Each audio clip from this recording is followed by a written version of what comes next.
This is fundamental problem 18 from chapter 8. The 50 kilogram reel has a radius of gyration about its center of 300 millimeters if it is released from rest. So from rest means kinetic energy initially is 0.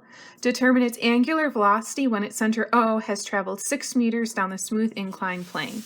So if the work done by forces other than gravity is 0, we can say T1 is equal to T2 plus the change in gravitational potential energy, because there are no springs in this problem.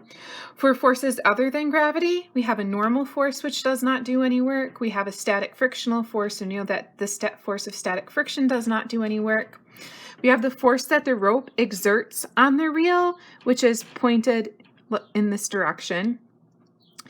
And when we do the work, we have the integral of F dotted with dr.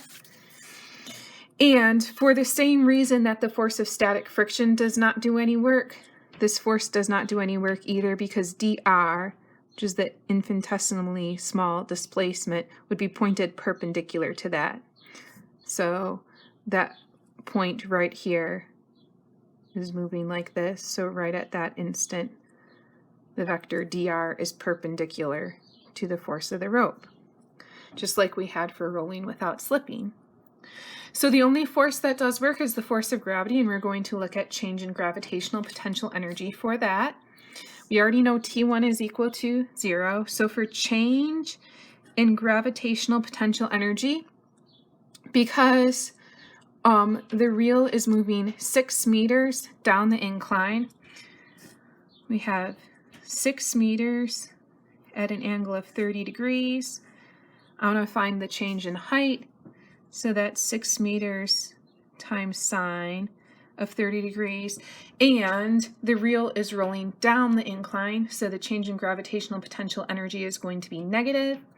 So this is minus m times g times 6 times sine of 30 degrees. And then I have T2.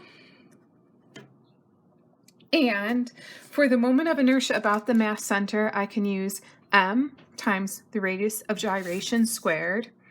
So I have moment of inertia about point O is equal to the mass of 50 times the radius of gyration, which is 0.3 meters squared. Then for the kinetic energy, if I know the moment of inertia about the mass center, I can say 1/2 times m times the speed of the mass center squared plus 1/2 times the moment of inertia about the mass center times the angular velocity squared. So I have 1/2 m bg squared plus 1/2 I times omega squared. I know the moment of inertia, I know the mass. I'm looking for the angular velocity. I have to figure out what to do with the velocity of the mass center.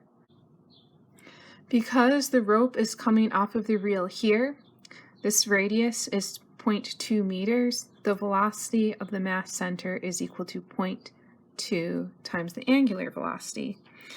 So then I can say this kinetic energy is 1/2 times the mass of 50 times the velocity of the mass center, which is 0.2 times omega squared, plus 1/2 times the moment of inertia about the mass center, which is 50 times 0.3 squared, times the angular velocity.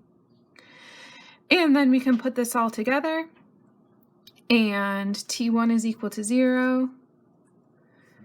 T2, let's pull out the 1/2 of 50 and call that 25. Then we have 0.2 times the angular velocity squared plus 0.3 times the angular velocity squared minus the mass, which is 50, times 9.81 times 6 times sine of 30 degrees.